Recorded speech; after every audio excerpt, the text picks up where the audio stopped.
안녕하십니까 여러분. 거침없이 사이킥 희망가득 정신과의 김대영 원장입니다. 이렇게 힘차게 인사를 드렸지만 사실 저는 오늘 아무것도 하기가 싫습니다. 아무 의미가 없는 것 같고 이렇게 유튜브 거침없이 사이킥을 통해서 여러분과 만나는 것도 다 부질없는 것 같고 재미도 없고 흥미도 없고 또 진료를 하는 것도 그렇게 제가 사랑하는 진료도 더 이상 저에게 아무런 기쁨도 없는 것 같습니다. 출근하기도 싫고 그냥 어디론가 멀리 떠나버리고만 싶습니다. 자, 여러분 왜 이렇게 연기를 못할까요? 나름 어렸을 때는 또 그 아동 연극계의 또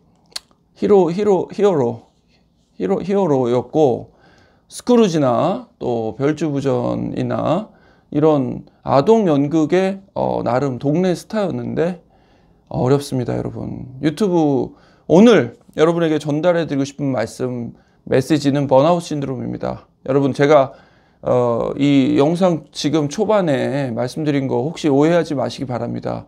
연기였습니다. 고도로 계획된 연기였고 여러분에게 번아웃 증후군이 이렇게 생기면 도대체 나에게는 어떤 느낌이 생기는가 이런 말씀을 드리고자 보여드린 것입니다. 여러분 뭐 수년 전부터 번아웃 신드롬에 대한 얘기가 워낙 많아서 좀 익숙해지시고 친숙한 그런 내용이라고 생각됩니다만 그래도 워낙 많은 분들을 제가 진료 상황에서 뵙게 되고 또 그분들의 그 의심되는 증상 중에 이 번아웃 증후군이나 또 동반되는 기분의 문제들이 있기 때문에 오늘 주제로 선정했습니다. 여러분 뭐 번아웃 신드롬의 정의 자체는 그런 겁니다. 의욕적이고 굉장히 일에 몰두하던 사람이 어느 순간부터는 그 본인이 해오던 것이나 이룬 것에 대해서 어떠한 그 의미도 갖지 못하게 되는 그리고 더 이상은 열심히 할 수 없게 되는 신체적이나 정신적인 피로감 등을 호소하고 무기력해지는 증상 이런 것들을 저희가 묶어서 번아웃 신드롬 뭐 이제 한자로는 헐헐 다 타버렸다. 완전히 재만 남았다. 저희가 이제 가끔 그런 말 하지 않습니까? 뭐 공부를 하거나 회사에서 일을 할 때 하얗게 불태웠다. 뭐 이렇게 되면은 보통은 이제 재만 남는 거죠. 아무런 성과 물론 기대할 수 있지만 너무 힘들었다 뭐 이런 표현 쓰는데 번아웃 신드롬이 바로 그런 상태를 의미하게 됩니다. 자, 번아웃 신드롬 드리면서 제가 정신과 의사로서 조금 말씀드리고 싶은 것은 여러분께서 혹시라도 어떤 개념을 좀 가지셨으면 이렇게 좋겠는가 하면 우리에게는 신체적인 에너지든 또는 정신적인 에너지든 굉장히 제한적인 그러니까 한계가 명확한 에너지가 존재한다 라는 것을 저는 조금 이해하셨으면 합니다. 그러니까 무슨 말이냐, 마치 마르지 않는 샘처럼 누에고치의 실처럼 끊임없이 뽑아낼 수가 없다라고 하는 것이 저희의 정신적인 부분에 존재한다. 그러니까 이것의 반대편은 무엇이냐, 인간은 의지만 있다면 또는 본인의 노력만 계속할 수 있다면 해내지 못할 것이 없다. 이런 어떤 뭔가 이렇게 그 정신적인 어떤 무한대의 에너지를 갖고 있을 것만 같은 그런 측면이 사실은 의학적으로는 전혀 반대의 것으로 판명났다. 이 말씀을 좀 드리고 싶습니다. 자, 제 환자분 중에 뭐 예를 들면 중고등학생 중에 이런 아이들이 있습니다. 초등학교 때부터 굉장히 두각을 나타냈고 열심히 했고 선행도 많이 이뤄냈고 그런데 막상 고등학교에 딱 진학을 하고 이제 본격적으로 어찌 보면 입시의 상황과 만나고 내신 경쟁이 이루어지고 다른 아이들과의 그 경쟁이나 치열한 어떤 싸움을 하게 될 때에 굉장히 에너지가 부족해지고 무기력해지고 아무것도 손에 잡히지 않고 뭐 시험이 당장 코앞으로 다가와도 어떠한 준비도 할 수 없다라고 호소하는 청소년들을 많이 만나게 됩니다. 진단으로는 그것이 이제 일시적인 우울감이 왔을 수도 있고 여러 가지 요인에 의해서 본인의 능력이 감소한 상태일 가능성도 있지만 번아웃 신드롬 이 측면에서 바라볼 여지도 충분히 많습니다. 제가 이제 그런 경우에 부모님들께나 또 청소년 화나에게 또 이런 얘기를 좀 하게 됩니다. 그동안 너무 무리해서 달려온 것은 아닌가.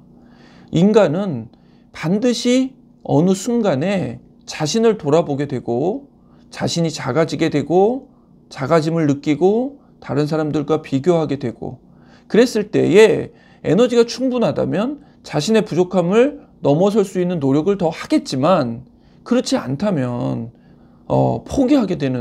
포기하고 싶은 그런 마음이 드는 것도 사실입니다. 그런데 정말 놀라운 것은 무엇이냐. 그렇게 포기하고 열심히 하던 것에 줄을 놓아버리고 하는 것이 고통스러우면서도 마치 편안함을 주는 느낌, 이런 것이 혼재되어 있다라고 하는 것이 굉장히 어렵습니다, 여러분. 자, 그래서 작은 팁을 저도 굉장히 고민하게 되고 이 문제를 바라보면서 어떤 도움을 드릴 수 있을까를 고민하던 끝에 내린 결론 중에 하나는 어린 시절부터 저희는 뭐 아이들을 키우는 과정에서는 정말 혼신의 노력을 기울여서 어렸을 때부터 굉장히 많은 것들을 가르쳐 주고 싶고 지도하고 싶고 이끌어 주고 싶은 유혹이 많습니다. 또 워낙 사교육이 잘 돼 있다 보니까 어렸을 때부터 영어도 해야 되고 수학도 선행해야 되고 예체능도 해야 되고 할 것들이 정말 많죠. 그런데 그때 꼭 부모님들께서 기억하셨으면 좋겠다고 느껴지는 것 중에 하나는 너무 빨리 미리 에너지를 소진시키는 그런 위험에 우리 아이와 우리 가족이 노출돼서는 안 된다는 생각을 반드시 하셔야 된다는 겁니다. 저는 이것을 어떻게 표현하느냐, 미리 당겼으면 언젠가는 빵꾸가 난다. 그 미리 당겨 쓴다는 것 중에 하나는, 또 하나는 이런 측면입니다. 중요한 포인트입니다. 아이에게 지나치게 절제하도록, 자제하도록, 그러니까 즐거움도 지나치게 절제해서 멈추게 하고 휴식도 딱 정해진 만큼만 하게 하고 여유 있는 시간도 너무 줄여놓고 하는 것들을 미리 너무 많이 사용하시게 되면 아까 제가 말씀드린 것처럼 인간이 갖고 있는 유한한 제한되어 있는 신경전달 물질 체계 하에서는 반드시 문제가 생긴다는 겁니다. 따라서 들숨과 날숨이 우리 호흡에 중요한 것처럼 달릴 때와 충분히 쉴 때의 경험이 굉장히 어린 시절부터 우리에게 필요하다는 것입니다. 그렇다고 아니 뭐 아예 그냥 무작정 아무런 어떤 요구나 훈련도 하지 말고 그냥 풀어놓는 것이 능사다, 이런 말씀은 아닙니다. 그러나 현재 우리의 상황은 어떻습니까?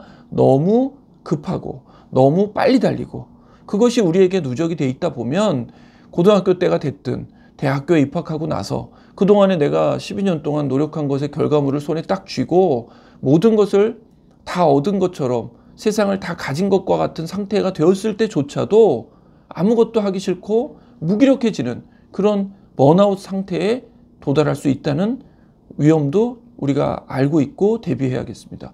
회사, 주로 번아웃 신드롬이 관심을 갖게 된 것은 직장 내에서 아무 일도 하기 싫고 누군가가 이렇게 시키면 또 기한이 정해지면 마지못해 하긴 하지만 더 이상 그것에 대한 어떠한 열정이나 활력도 없이 수동적인 자세를 갖게 되는 그런 많은 분들에게 이 번아웃 신드롬을 대입해 보면서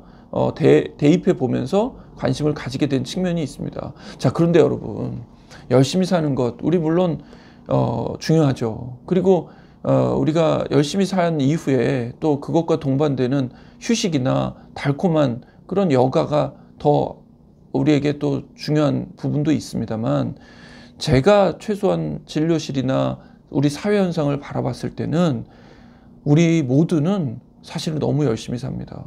너무 열심히 살고 더 이상 이게 만족이 없습니다. 어디까지 가고 나면 더, 우리가 집을 마련하고 나면 24평에서 36평, 33평으로 가야 되고, 그 다음에 또 더 큰 집으로 가야 되고, 공부도 내가 이제 어려운 장애물을 넘었는데 그 다음에 또 넘어야 되고 또 넘어야 된다.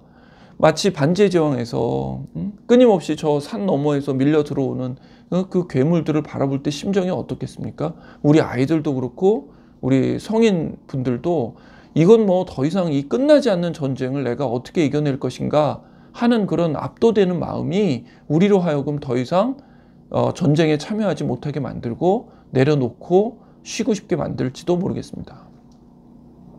자, 그러나 여러분, 또 한 가지 제가 오늘 번아웃 신드롬 말씀드리면서 이런 말씀을 하나 또 추가하고 싶어요. 약간 너무 부담 갖지 말고 들어주셨으면 하는 부분인데요.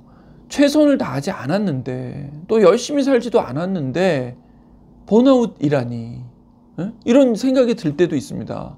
아니, 우리 아이가 개뿔도 열심히 안 하거든요. 뭐 숙제도 막 밀려서 하지, 뭐 그냥 맨날 놀고 싶다 그러고 게임이나 붙들고 있는데, 어디서 그냥 뭐 검색해 보더니 엄마 나 번아웃 증후군 같아, 이런 얘기 할 수 있거든요. 그럴 때 여러분 어떤 마음 드시겠어요? 정말 뭐 혈압이 좀 오르고 이런 얘기 하시고 싶을지 모르겠습니다. 야, 정말 내가 너를 사랑하지만 뭘 열심히 하고 나서 번아웃이 오는 거지, 아무것도 안 했는데 어떻게 번아웃이 오니, 이런 얘기를 하고 싶으시겠지만, 그것은 우리 속마음으로 남겨두고 아이에게는 같이 한번 왜 이렇게 더 열심히 하고 싶은 마음이 줄어들었는지, 또 그것을 벗어나기 위한 시도는 어떤 것이 필요한지 의논해 주셨으면 좋겠습니다. 또 반대로 우리 사랑하는 우리 배우자, 특히 우리 남편이 여보, 내가 요새 너무 힘들고 지치고 아무것도 하기 싫고 일도 하기 싫고 직장에서도 더 이상 활력이 떨어지고 집중도 안 돼라고 할 때, 우리가 이렇게 따뜻하게 위로해주고 저녁에 삼계탕이라도 끓여주셔야 되는데, 아이고 인간아, 내가 진짜 당신을 내가 알아, 몇 년째 내가 몰라? 당신은 말이야 10년 전에도 이 얘기를 했어. 그때도 지쳐 있었어. 아마 이렇게 얘기하고 싶으시겠지만 그러지 않으시기를 또 부탁드립니다. 자, 여러분, 그러면 도대체 우리는 번아웃 상태에서부터는 어떻게 벗어나야 될까요? 우선 제가 좀 추천드리고 싶은 말씀은 그것을 알아차리시는 겁니다. 내가 너무 열심히 살아왔구나, 내가 너무 달렸구나. 이런 번아웃 상태, 번아웃 신드롬, 번아웃 증상들은 아마도 나에게 휴식이 필요하다라고 울리는 알람이나 경보음이겠구나 라고 알아차려 주시고, 저는 좀 휴식을 하시기를 권고드립니다. 우리가 그동안에 무엇을 위해서 달려왔는가, 누구를 위해서, 다른 사람의 비위 맞추기나 다른 사람의 기쁨이 되기 위해서 살아온 것은 아닌가 한번 돌아보시고 진정으로 나에게 기쁨이 되어주는 삶을 사시기 바랍니다. 나 자신이 기쁘지 않은데 다른 사람에게 좋은 존재, 좋은 역할을 하실 수가 없습니다, 여러분. 휴식과 함께 저는 역시 피지컬하게 운동, 몸을 쓰는 운동 많이 하시길 바랍니다. 그래서 헬스클럽에 나가셔서 규칙적으로 운동하시는 것도 좋고, 또 산책도 좋고, 하늘도 한번 보시고, 이렇게 아름다운 봄날에 꽃도 좀 보시고, 그런 것도 저는 권유드리고 추천드립니다. 그리고 또 뭐 쉽지 않지만, 우리에게 아직 익숙하진 않지만, 저는 이렇게 영화에서나 보면 우리도 이렇게 댄스 스포츠 같은 것들을 아주 우아하고, 또 이렇게 나의 몸도 쓰면서도 내가 그 아름다운 동작을 하고 있다는 것을 이렇게 심취하고 깊이 빠져드실 수 있는 그런 운동들도 참 좋다고 생각합니다. 그것과 함께 여러분, 좀 주변의 상황들도 돌아보시고, 또 친구분들도 좀 만나시고, 이 번아웃 신드롬이 무서운 것은 그동안에 나를 기쁘게 해줬던 것들도 다 의미 없고 다 싫어진다, 이런 느낌을 주거든요. 그렇지만 한 번쯤 멈춰서셔서 또 오랜만에 친구들에게 연락도 한번 해보시고, 또 코로나 상황이 거의 끝나가고 있으니까 만나셔서 맛있는 음식 드시면서 예전에 내가 어땠는데 또 지금 꽤 많이 이렇게 성장했구나, 잘하고 있구나 라고 하는 위로도 주고 받으시고 달콤한 시간도 가지시기 바랍니다. 자, 여러분, 오늘 주제는 번아웃 신드롬이었습니다. 저도 언젠가 겪었었을 수가 있고 또 이후에 미래에도 만날 수 있는 상황이고 모든 우리 삶을 살아가고 있는 분들에게는 나타날 수 있는 부분입니다. 그러나 여러분께서 칭찬해 주시고 격려해 주시는 것, 나 자신을 소중하게 생각하시는 것이 번아웃 신드롬으로부터 벗어나시는 중요한 단초가 되겠습니다. 자, 여러분, 오늘 여러 가지 변화를 좀 주어봤습니다. 진료실 책상에 앉아서 영상을 준비하다가 저 환자분들이 앉으시는 소파에 앉아서 이렇게 변화를 주어봤습니다. 이런 것들이 저에게는 또 익숙하지 않은 또 새로운 상황을 만나는 것이 소진되지 않는 비결일 수도 있겠고, 여러분과 만나는 이런 영상을 찍는 것이 저에게는 또 기쁨입니다. 여러분 항상 얼마나 소중한 분이신지 여러분에게 스스로에게 칭찬 많이 해주시는 것, 그리고 오늘도 힘든 상황에서 이 세상을 살아가시는 것 자체가 얼마나 대단하신지 인정 스스로에게 많이 해주시기 바랍니다. 승리하십시오. 저는 거침없이 사이킥 운영하는 정신과 의사, 소아정신과 전문의 김두영입니다. 저희 구독과 좋아요, 많은 관심 부탁드립니다. 감사합니다.